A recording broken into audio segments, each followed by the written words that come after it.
Hello Gemini, welcome to The Good, the Bad, and the Tarot. It is time for your mid-month tarot forecast. Oops. And I'm so happy to be reading for you today.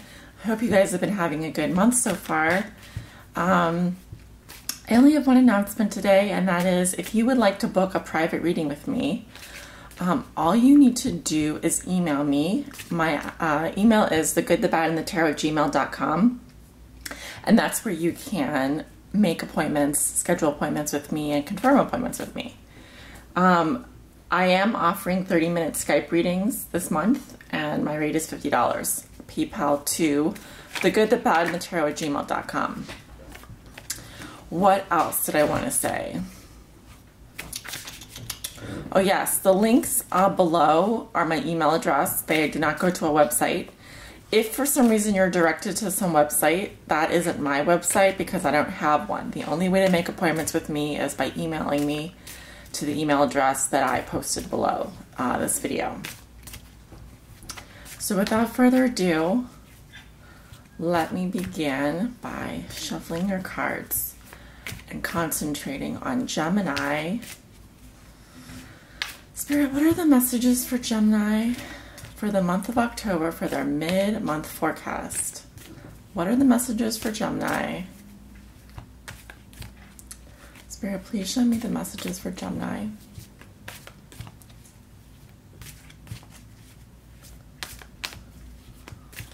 Okay.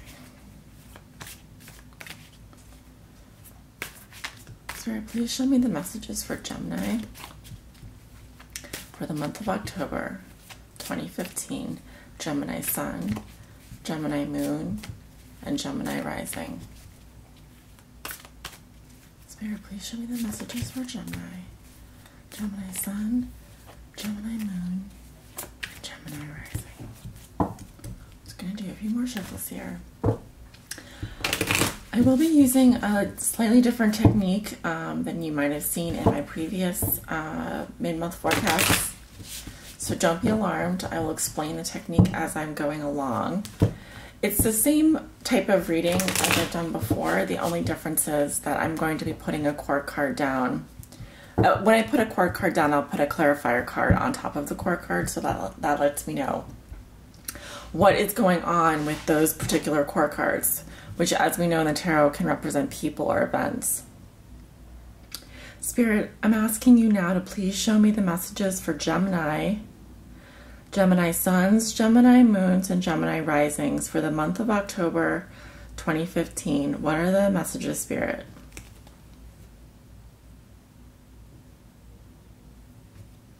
Beautiful. Okay. Okay, we do have the Three of Pentacles. Ooh, the Three of Cups. The Two of Swords. The Four of Pentacles. The Page of Cups. Just move this back a little bit. Move these over. So now that I have this Page of Cups here, I'm going to put down a clarifier card, and we have the Fool. So now we know what the Page of Cups is actually doing in this reading.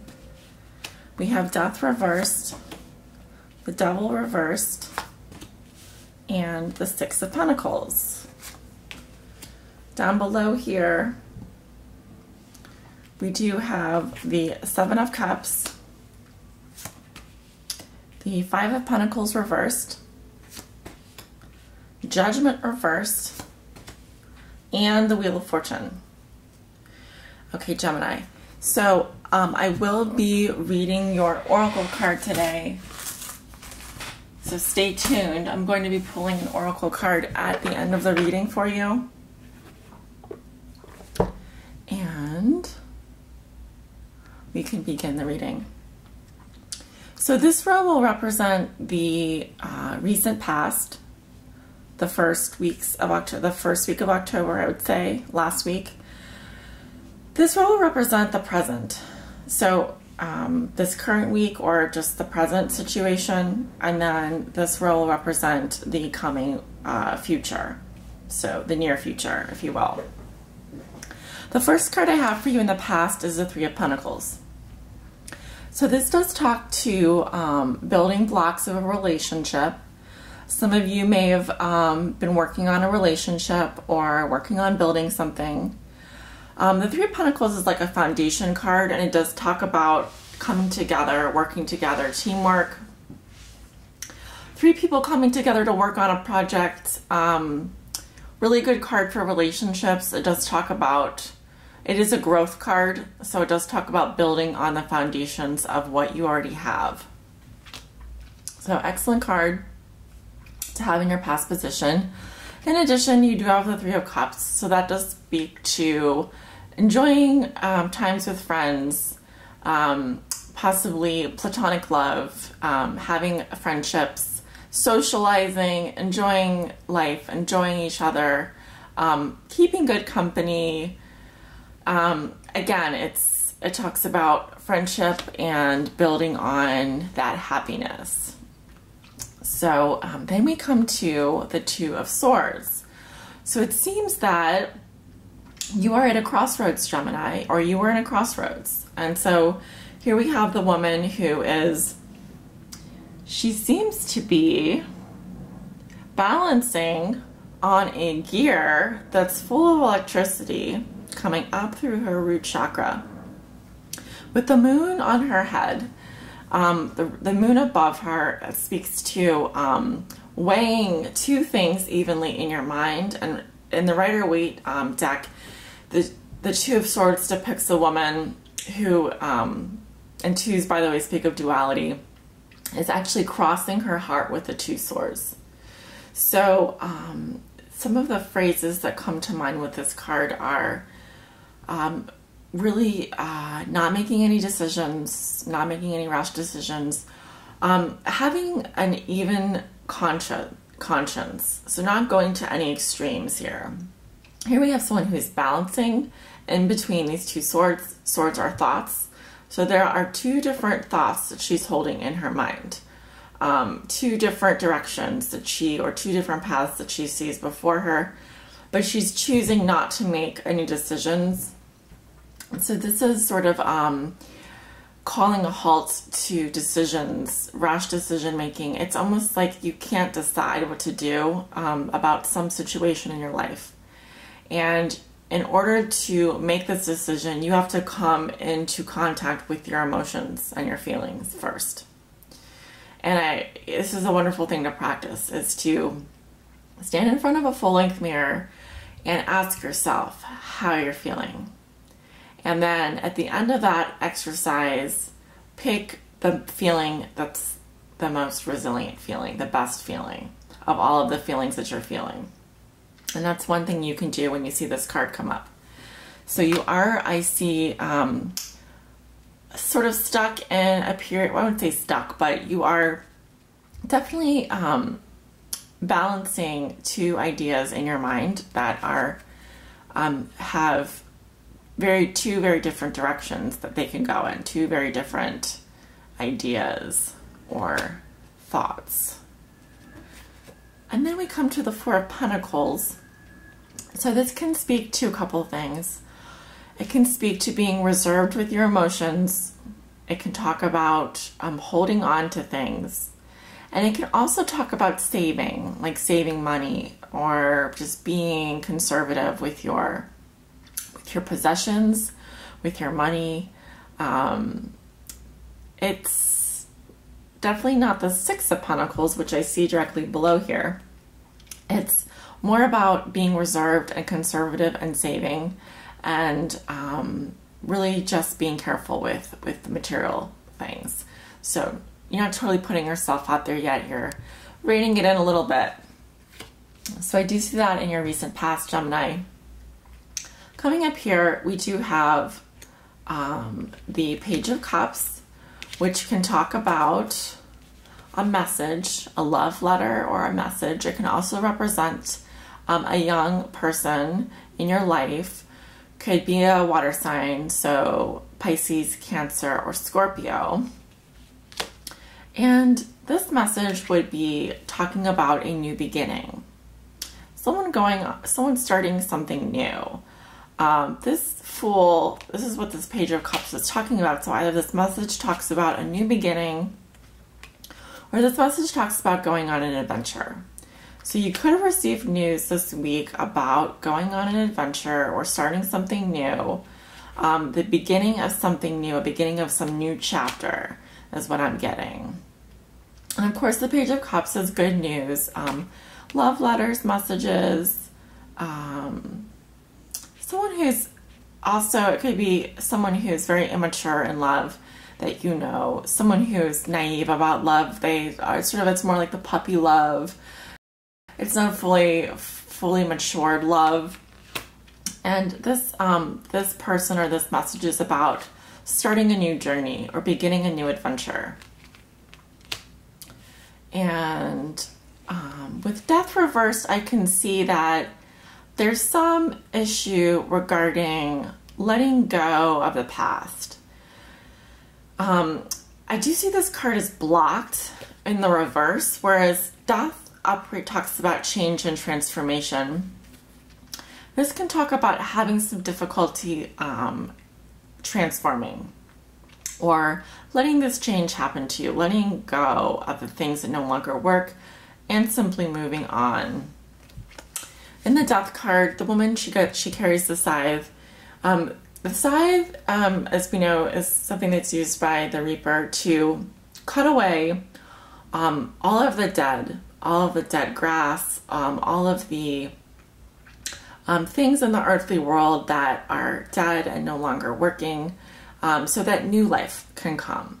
And so there is this blockage happening right now for you, Gemini, with regards to letting this transformation fully happen. There could be some resistance from you or from your outside environment to letting this thing go, whatever it is, and just letting something new come in. So it's not a horrible card, but I do see it next to the Devil, which does give me a little bit more information. The Devil reverse does talk about letting go of an addiction and having a breakthrough. So there is something or someone in your life that may have, you may have become very attached to. It could be a physical addiction. It could be an addiction to drugs. It could be an addiction to a person. It could be addiction to doing some type of behavior or attracting some type of person into your life. And with the Devil reversed, I'm seeing it echoed here again.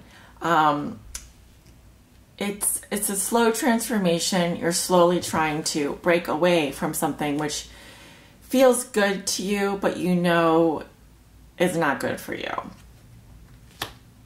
And here we have you with the Six of Pentacles at the end of this week, being very generous, very giving. This is a sign of someone who absolutely understands the balance of give and take, reciprocity. They're evenly weighing out all of these coins, books, possessions, and surely they're going to fairly dole them out to these children who, there is a power structure here. This person who is in the giving position knows how to be fair, knows how to love, how to give and take love, whereas these kids are probably less mature than this woman. Probably she could be a mother, or she can be just someone who's more mature. These children are needy. They want to accept, and she wants to give, but she wants to give equally so that both of them are happy. So this could be just a sign of you being very generous and opening up and being in a position of really giving to someone who may be less fortunate or may be very needy for attention, affection, money, love, whatever the situation is. So let's see where this goes in the future. We do have the Seven of Cups. So this does talk about fantasizing or illusion. This can also talk about having many options to choose from and sort of not necessarily making a decision because you're kind of lost in the mire of what all these cups hold. And you see all this little smoke down here? This smoke just kind of contributes to the illusion. It's kind of like you're seeing things through rose-colored glasses. So what you're seeing isn't necessarily reality, because as we know in reality, dragons do not exist. And what else is in these cups?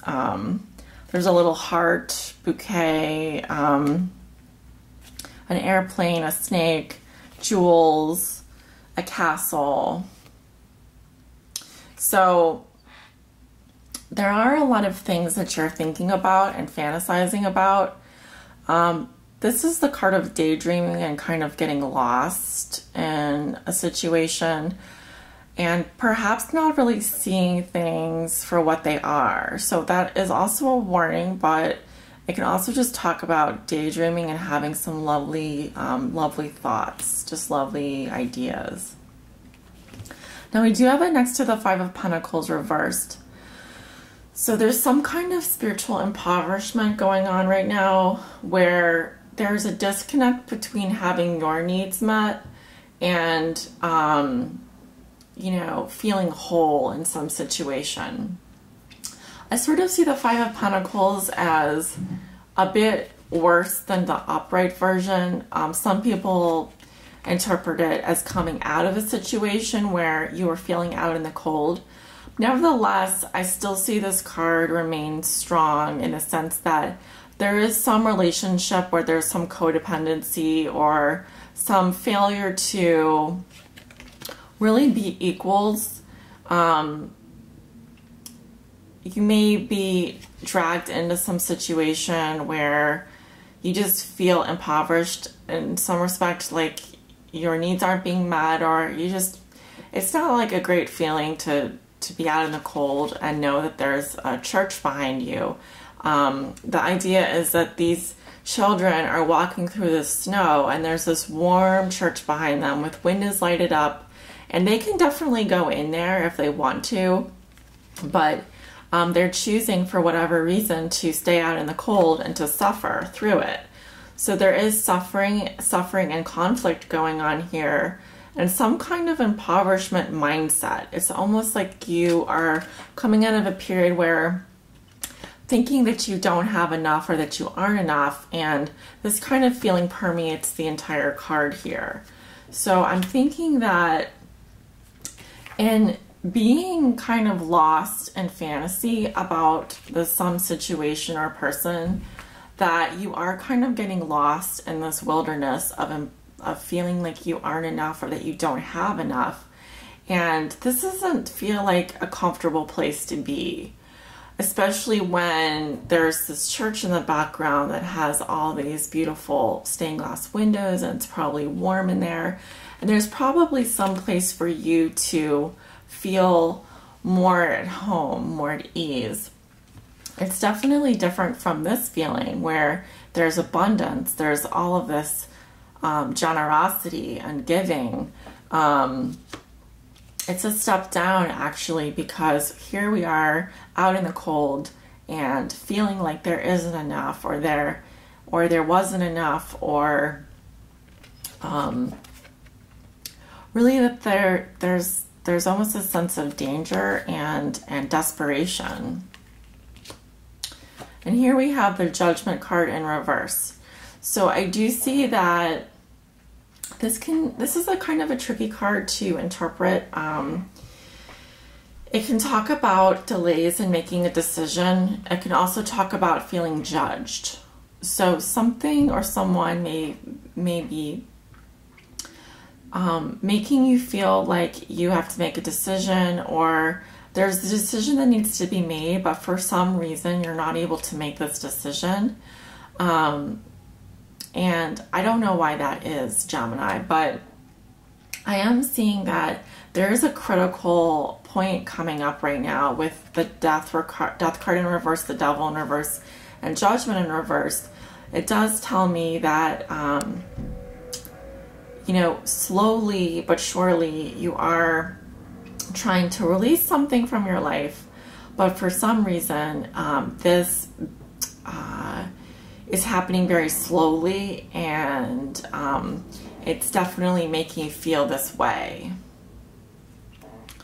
And I know that once you are able to break through and release that, you will have you have the Six of Pentacles, because that's like your natural card right there. Whenever I see Gemini, I think of Six of Pentacles. I think of generosity, giving, just this abundance of giving and just feeling free and floating freely and feeling freely. And the last card that I have for you in the future is the Wheel of Fortune. So I do see that things will be changing in your favor. And this does talk about planetary forces, planets lining up, and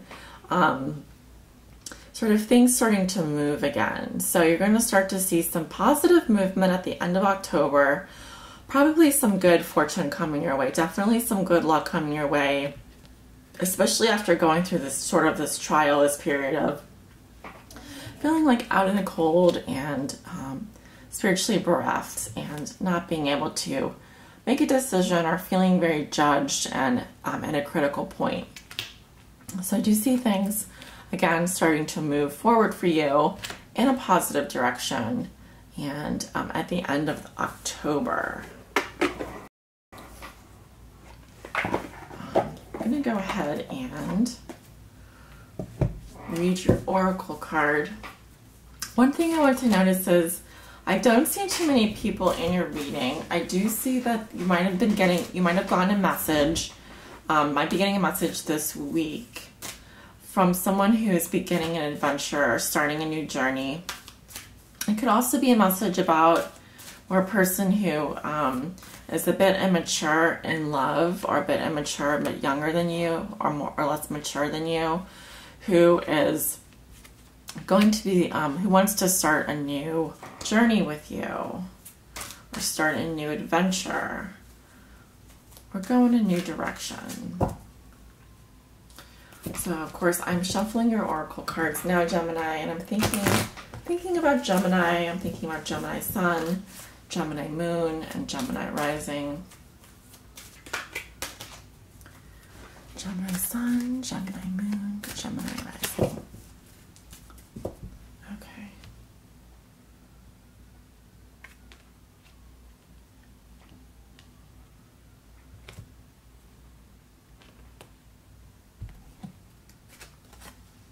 Okay, so the card that I pulled for you, Gemini, is Falling in Love.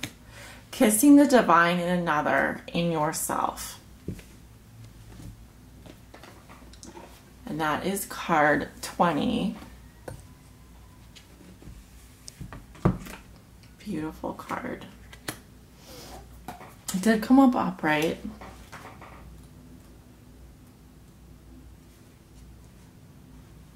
Feeling powerful feelings of attraction for another and becoming overwhelmed with feelings of tenderness, almost to the point of feeling more for the other being than for food, drink, breathing. Feeling powerfully attached to another, seeing the divine within them, and experiencing the divine within yourself is extremely addictive. The beginning of a powerful relationship which truly has magic within it. The recognition of soul within another. Yet it is also wise to know thyself well and to be able to read your own patterns. Seeking to communicate and to establish a close bond with another, feeling very akin to them, a dissolving of boundaries of self into a kind of one, a time of sweetness, insecurity, beauty, excitement, newness, and uncertainty. Perhaps a time when you are almost certainly very much alive, and very much at the end of ordinary life and approaching what we often call insanity. The space before knowledge, when the idealization of the other is at its height. This card can also signal a desire for sex that is sacred, deeply connective, soul-forging, and powerfully erotic. Lovemaking that is exquisitely spiritual and sensual. Okay. So some of you may be falling in love in October or experiencing those feelings that I just mentioned in this card. So congratulations, Gemini, and I'm wishing all of you very positive thoughts this month. very positive emotions, and I hope that things do end up going your way at the end of the month. I hope that the planets are lining up for you and that you do see that good things are coming your way, because that is what the Wheel of Fortune means in its upright positions, that good things are on their way. You just have to get through this little period here at the end of the month where there may be some cloudiness, maybe some illusion, and then things sort of start to speed up at the end. So congratulations. I'm so excited for you guys. Thank you all for your likes and subscribes, and I hope to read for you soon. Have a wonderful month. Bye-bye.